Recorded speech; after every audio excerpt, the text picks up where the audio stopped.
Well, hello, ladies and gentlemen. Welcome to this week's episode of The Formula. We break down and explore the elements of achievements in world-class performers.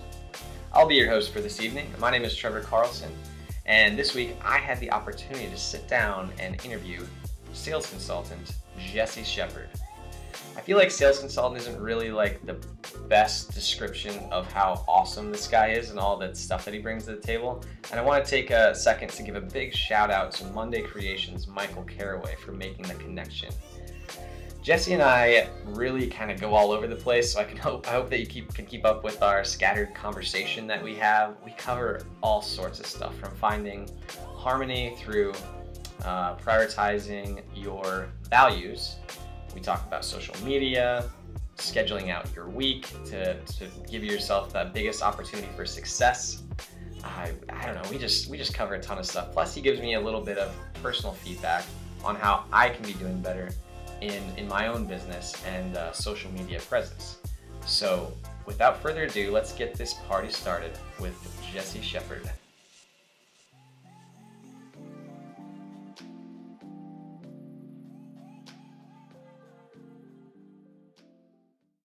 So Jesse, if somebody came up to you and they were looking for advice to get started achieving balance in their life, where would you tell them to get started?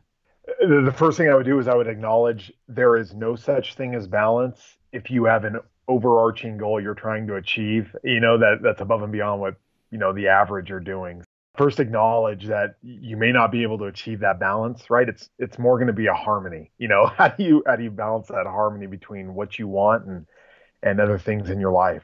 And then the second thing that I immediately evaluate, I go immediately to my values. And I would suggest to the people listening, if you have not set up like a core list of 3 to 5 values, do so. Google a list of values and traits and pick the ones that resonate best with you, And the reason why you do that is because that allows you to build off of your why. And your why drives everything you do. It's not money. It's not a Lamborghini. It's not things like that. Those things really fade. At the end of the day, when you're grinding for 12 months, working on a business or whatever it may be, a degree, your why is what pushes you. And it's very important you know what that why is. And the only way you get there is by establishing those values. So the first thing is know your values, know them, understand them. If you haven't done that, establish those values. Mine, for example, are faith, love, discipline, and perseverance.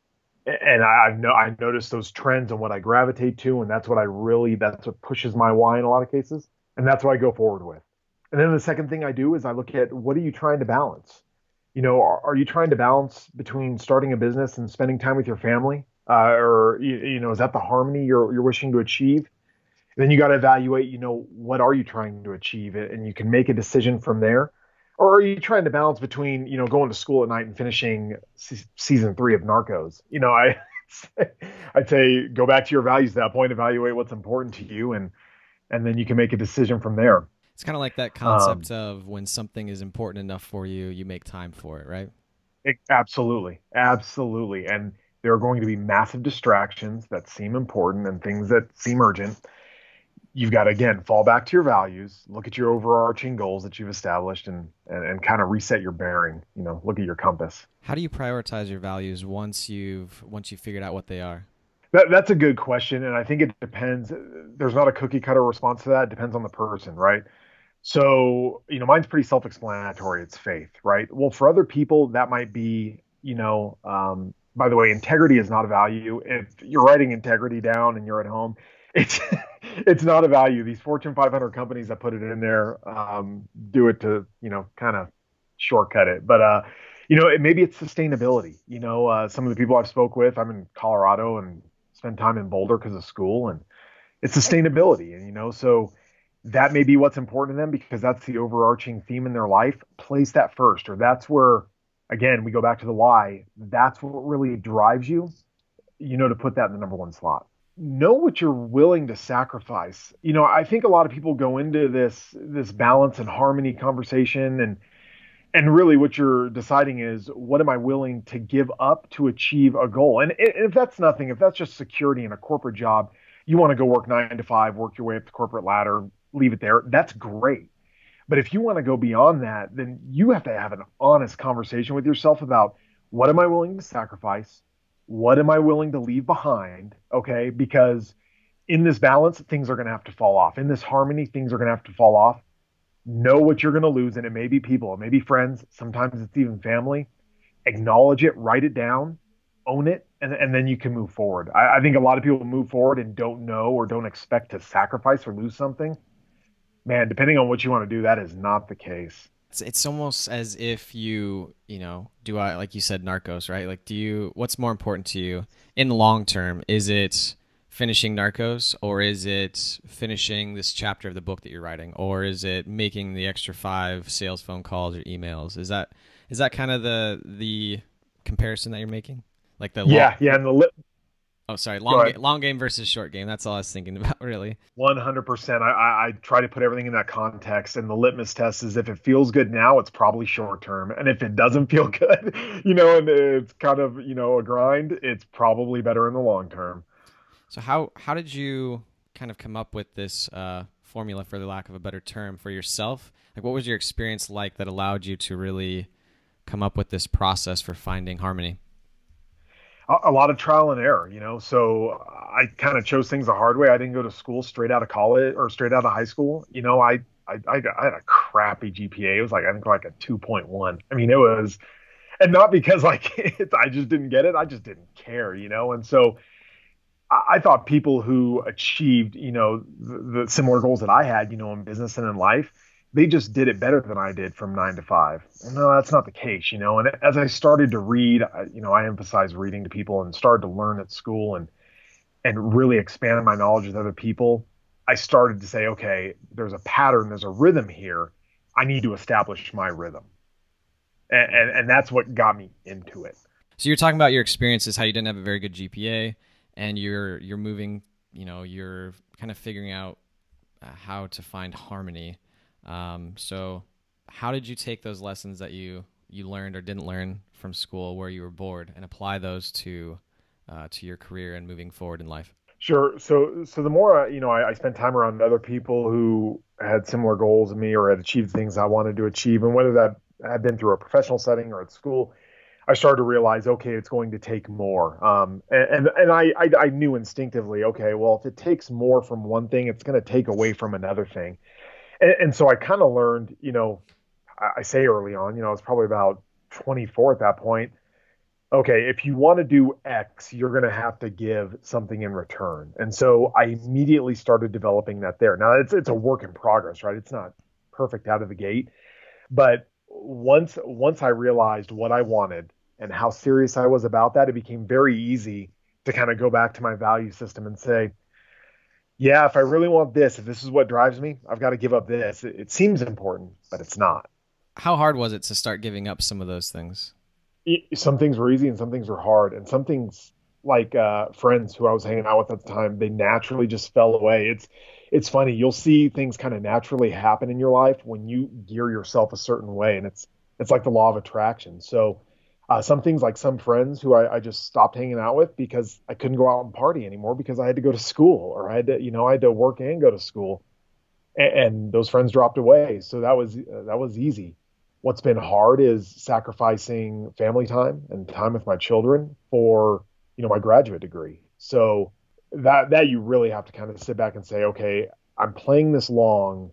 What's my expectation, and setting that with the family? That one's a really hard one because you'll have many friends in your life. You only get one set of kids, and you're responsible for developing them when they're young. So you got to be there for that. It almost sounds like communication is also really important when you're kind of communicating with, communication is important when you're communicating expectations with your family and what you're going to be doing, right? Right. That's 100%. You set the expectation. I believe that in everything we do. I mean, my daughters are 7 and 5, and before I started this, I'm in an MBA program at CU Boulder.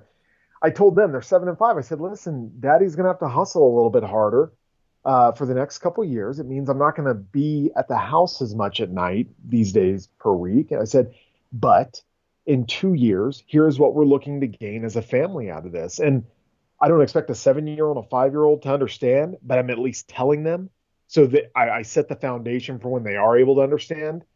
it makes sense to them. It's like, oh, I get it. Daddy's doing this, and same thing with my wife. What other challenges have you seen come up when it's come to sacrificing different things in order to really choose the life or choose the path that you want to go down?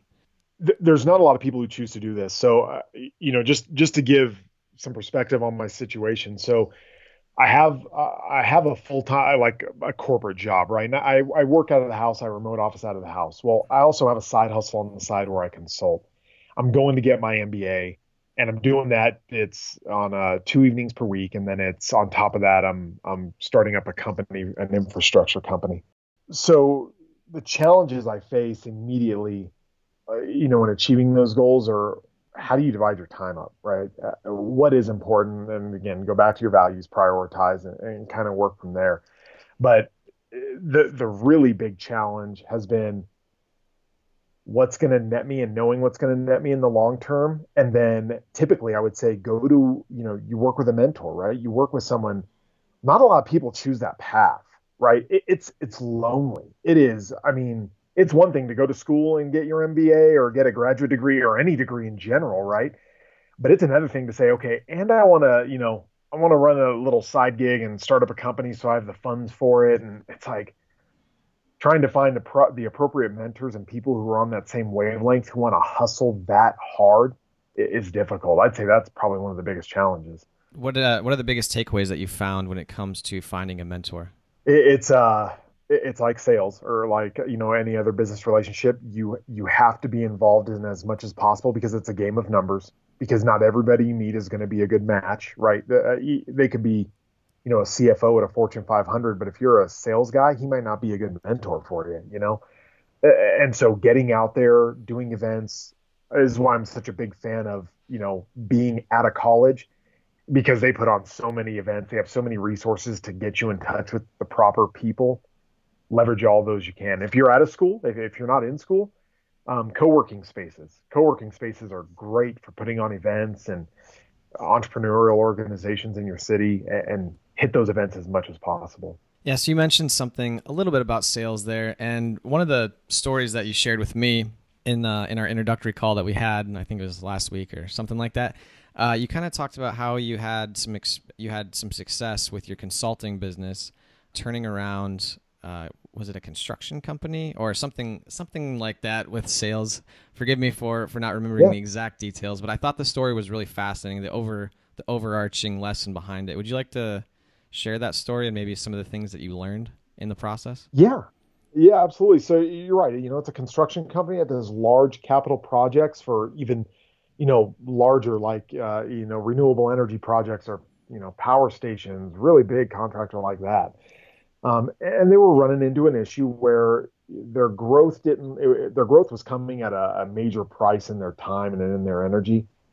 And it's a company full of a lot of, they've got engineers, they've got project managers and people running bids and estimates, but they really didn't have a true sales team. And so what I was able to do, and again, this isn't a cookie cutter answer. This was specific to them, is I was able to identify, you have nobody attending to the needs of your customers or serving the people who are paying you. And serving is kind of the overriding theme here in anything I talk about down that path. And it's like, how can you better serve them? What do you need to do to get a bigger share of their wallet, right? Because that's kind of the end game with your active customers. And so, I mean, in 10 minutes, in this case, the company, like I said, they really didn't have a sales team. So in 10 minutes, just walking them through, here are some things you can do as far as visits, face-to-face time, things you can put in place to ensure you're always in front of them and they know that you bring them the most value. And out of that 10-minute conversation, they were able to go out and have some face-to-face meetings, and they won 10 million more in projects, which represented 50% in growth for them, over that fiscal year. So did that touch on all the points you were referring to from our previous conversation? Oh, absolutely. I mean, I think that's if nothing else, that's a representation of really, I think that the sales skills or whatever you want to call them that you bring to the table, which brings me to another question I had, which is, what are the materials or tactics that you brought to the table at this organization that maybe other people could learn from and bring to their position or their company? So from the perspective of business development or sales, your first job is not to sell. I mean, you're held accountable to that result, right? And so the first thing, I tell other people are you are there to serve in the capacity that brings them the most value. Now you've got to figure out as a consultant or as a business development manager or a salesperson, what way you can serve to do that. Okay. But keep that in mind is that you're there to serve and take that attitude going forward. And here's what happens when you do that. When you take that attitude, when you say, I'm going to serve in this role or in this position, I'm going to do these things, and I'm going to expect nothing in return, right? Because you know that if you serve people like that, and if you provide them with that value, the things will happen in return. They'll buy from you, eventually, even if not right away. And so acknowledging that going in and not immediately expecting things in return when I hit the ground running or when I go meet with a customer. I mean, usually the first time I meet with a customer or, a group or have a meeting, I don't ask. I don't ask for a thing. I talk about their kids. In fact, the point I try to get to is I will talk about nothing relating to what I want to sell until they say, well, what do you have for me? You know what I mean? Like they kind of say, well, man, we've talked about me this whole meeting. What about you? And then it's like, okay, well, here's what we do, and I establish that relationship in that way. I have a couple questions leading off of that because I feel like one that could be applied to like just relationships in general, whether that's interpersonal relationships at work or at home, dating with your kids, all kinds of stuff. And then the other, so I'm gonna table that one for a second. We're gonna come back to it.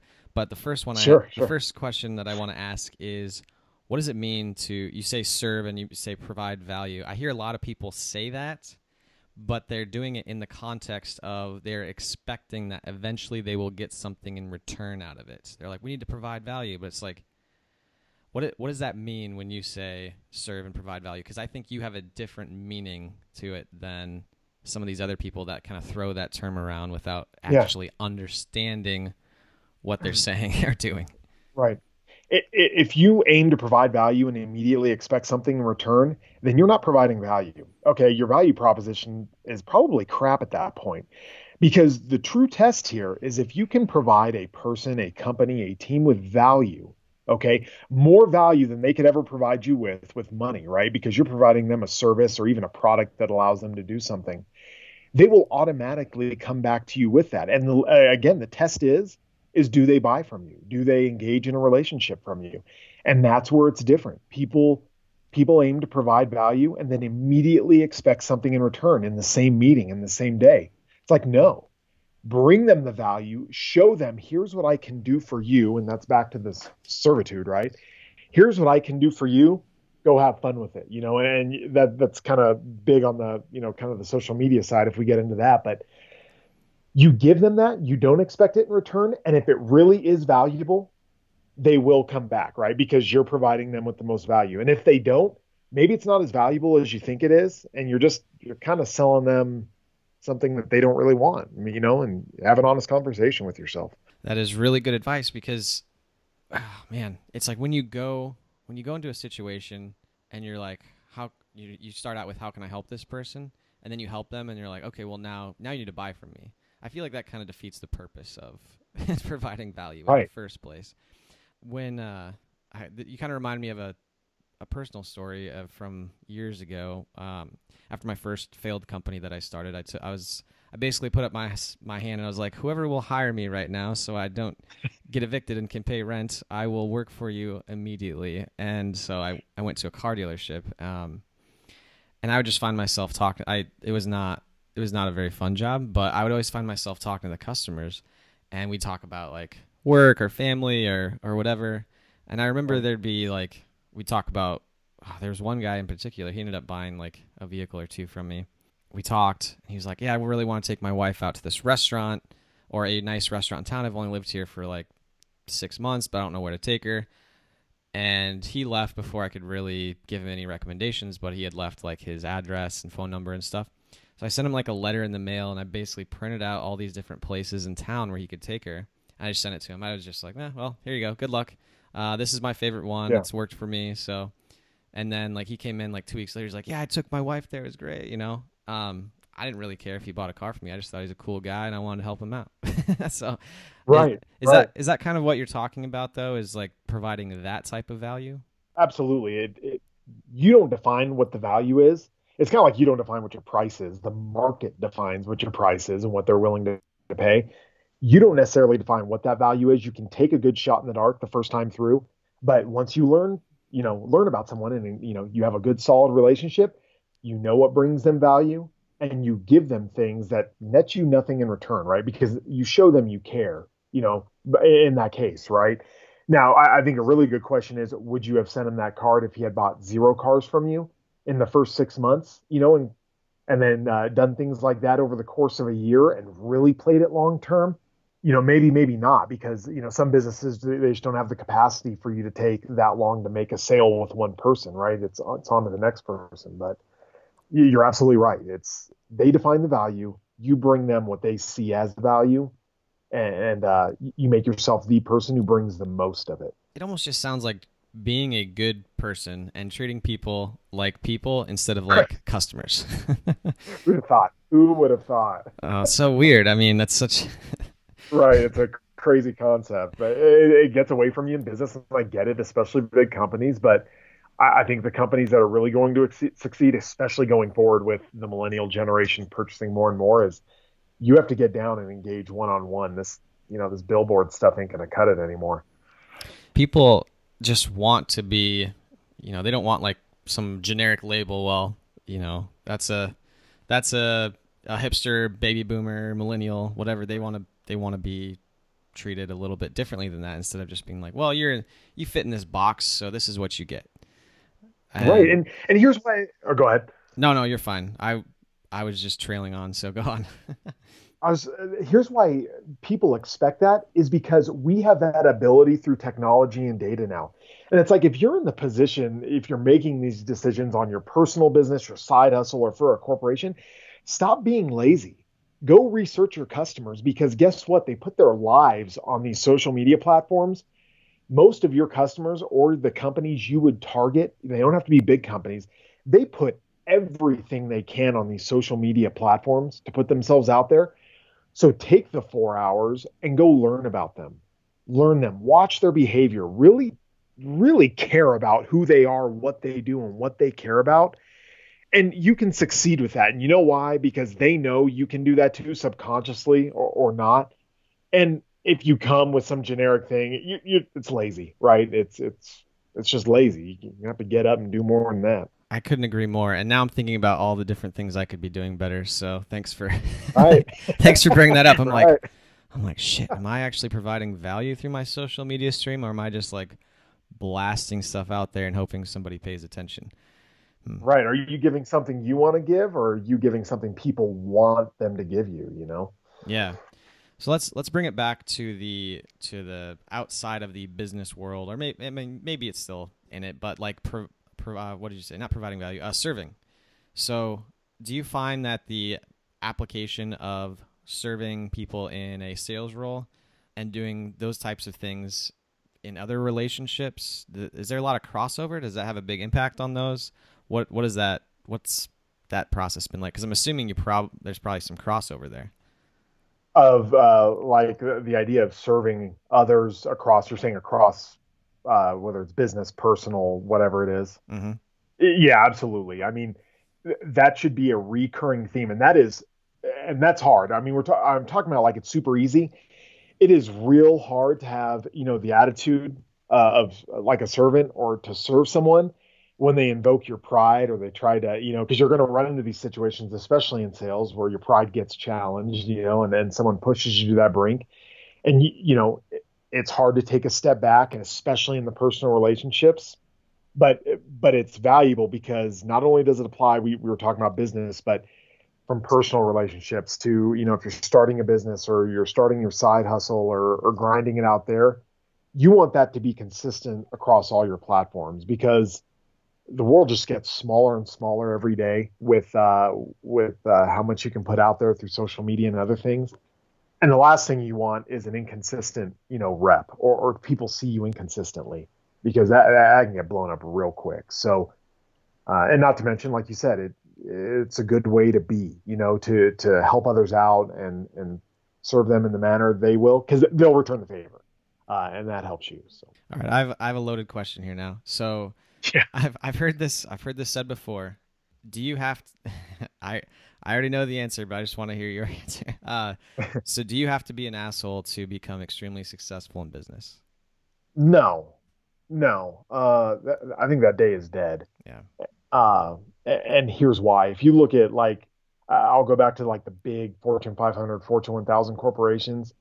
This crap that we see right now, where they just treat people like a number, that is slowly going to the wayside. And here's why: because with a laptop and a phone, anybody can start a business, and the people who you're going to be hiring, millennials or whoever's behind them, they expect different treatment than the people who, Generation Xers. And I think if you take that approach, you may see some success depending on the industry, and you may be great with it. As a general rule, I would say absolutely not. You're going to get what these other companies get, and I think it puts you in a trap. I don't think you want to, run your business that way. Right. It's something that I've heard a few times, and every time I hear it, I'm just like, do you live in reality? Like, do you understand that your actions are going to have long-term consequences? What happens if your business starts to go south? Which one of these people are going to come like save your ass, right? Like, who's going to help you out if you're Right. if you're not Exactly. if you're not being a good operator? Absolutely. And then why would they, right? Because, if you go to work and your boss is an asshole, he's going to get short-term results from you because you're going to do whatever it takes to not get fired. But you're not going to go above and beyond. And B, you're probably looking for another job, or, you're putting in your time elsewhere. So again, a long-term play is to treat people with respect, have some empathy. I'm a, big fan of empathy, like a lot of kind of, you hear a lot about it lately. It's kind of these high level CEOs are moving over to that model because it's far more important than just driving people to work as hard as they can. Yeah, and you want people to bring their A game, and if you want people to bring your A game, they need to be like mentally invested. And if they're not, Right. they're probably just going to coast.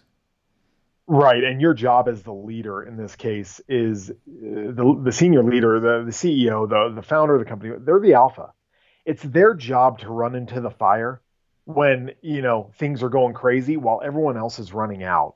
And I think if you show people that, if you let people walk out on a tree branch, to really get the fruit that's really far out there, and they know you'll be under them to catch them. If that branch breaks, man, they'll tear it up for you all day long because they know you're there to catch them. You're not going to cut bait and run and allow them to hit the ground at full speed. They know your job is to serve them and protect them, and they'll do their job a lot better at that point, might I add. I feel like that. I feel like you could probably write like a short book on that and give it out to a few different leaders and organizations because it's tough. Right. It's tough sometimes, especially when you're doing a lot of stuff in like the online world because it's always changing. Yeah. You never know if something's actually going to work until you start doing it and then start really adapting and iterating from there.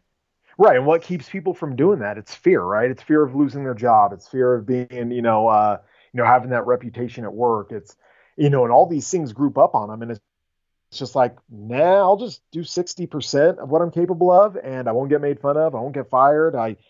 And it's like, no, I want 90% out of you. And guess what? If you fail, I'm going to be there to catch you and I'm going to take the hit on it. If you lose me $1 million, I'm going to take the hit on it because you're going to learn. And then the next time you're probably going to make me 5 million, right? There's going to be a return on that investment of catching you when you fall and not this, heads will roll mentality. So, but again, that's a long-term play and, companies, especially publicly traded ones, are not geared towards that. Let's talk about sales a little bit because, I feel like we could keep talking about that all day, but I wanna hear your opinion on what the common sales pitfalls or mistakes that salespeople make, and your advice on how to get started overcoming them. There's a few points with that, certainly.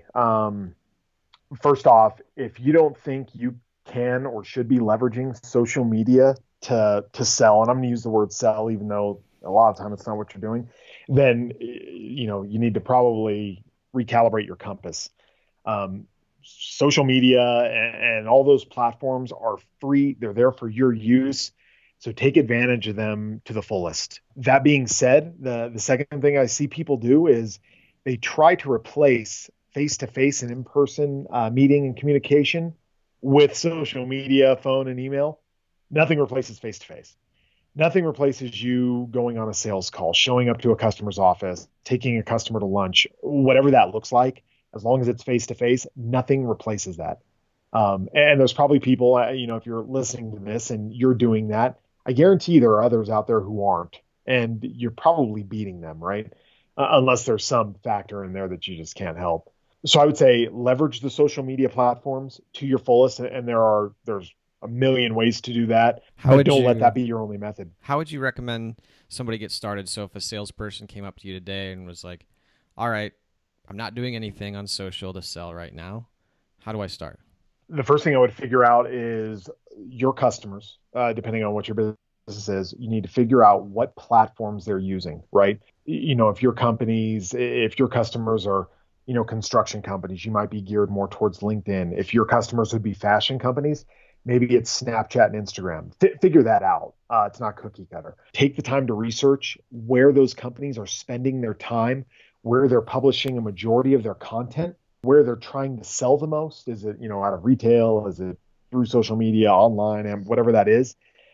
And again, we're going back to don't be lazy. Take the time to figure these things out because you want to build a custom tailored message to that customer. Once you've figured out what platforms they're on, what they're using, use your time in the day. And if this is on your side gig, this is, after dinner time. So 7 to 11, 6 to 10, whatever that looks like.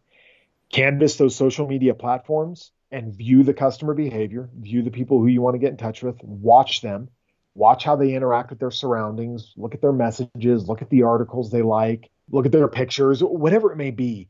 Take the time to learn about them. Once you've established that, once you know who that customer is, and this takes time, we're talking hours, right? Then you can reach out to them, right? And that's going to look different on different platforms and for different people. I get that.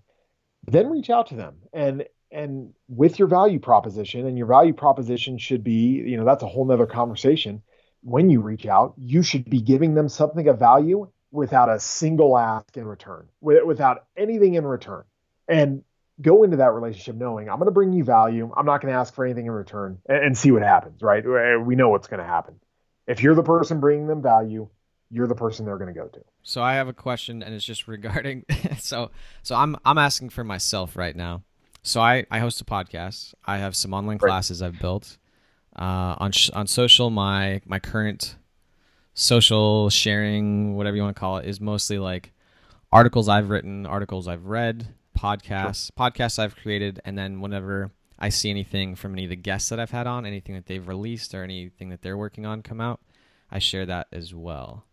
So what advice would you have for me to improve my social presence in order to give myself more of an opportunity for sales?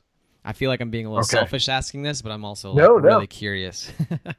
Right. So just to reiterate, I want to make sure I get it right. You want to know how you can better bring value to your customers on the platforms you're engaging them on? Yep, absolutely. And the main one I'm engaging on is Facebook right now.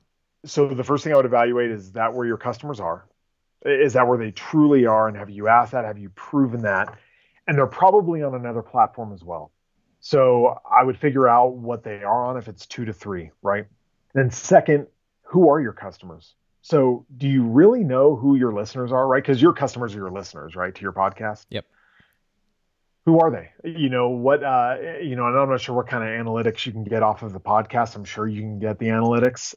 Really dive into that and who is, who's listening, who's returning every week. What does that look like?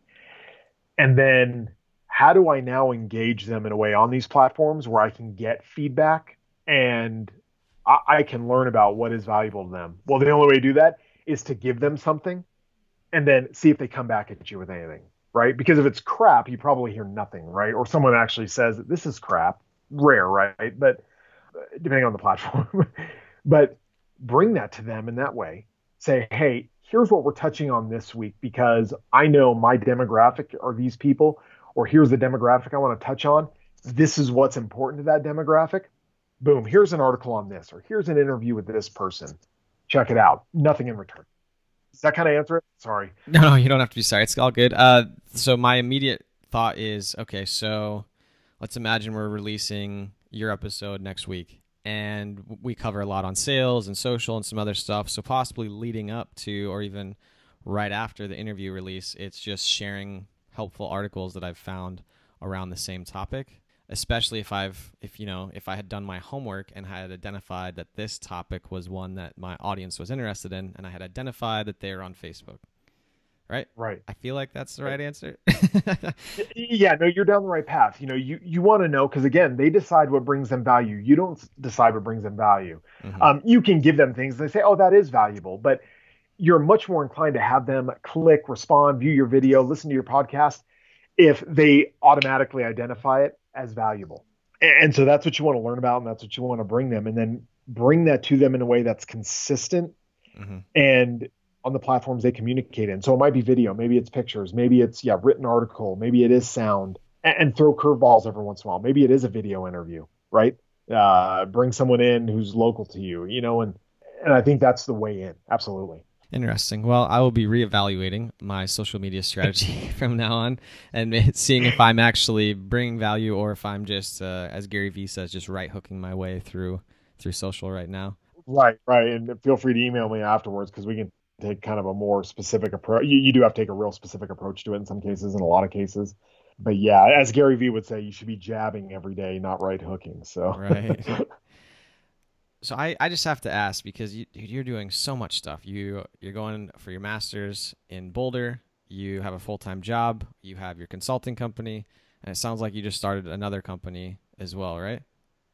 correct. Yeah, just a very early stage. So just doing yeah. And how But many yeah, and you're married and you have how many kids?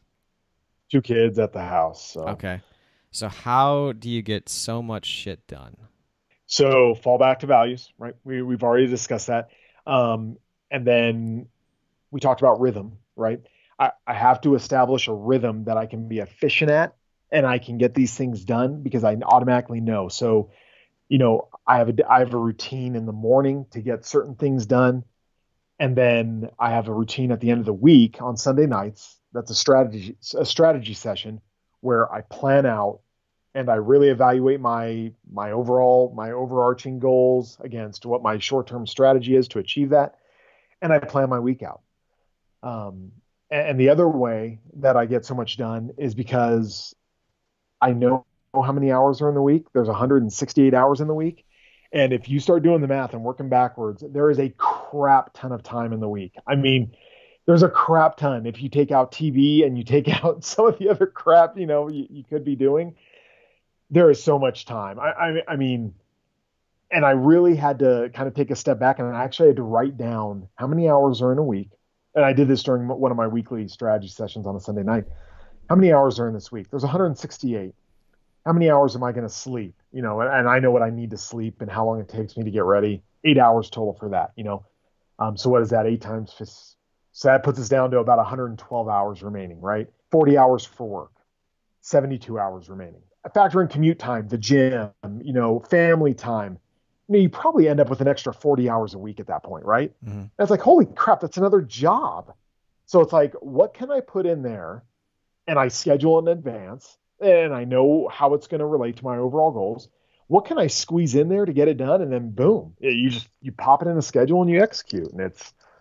But I think first you got to realize how many hours are in the week and what's important during those hours. Oh man, absolutely. I recently had a guest on who brought up some type of Sunday planning session that he does as well.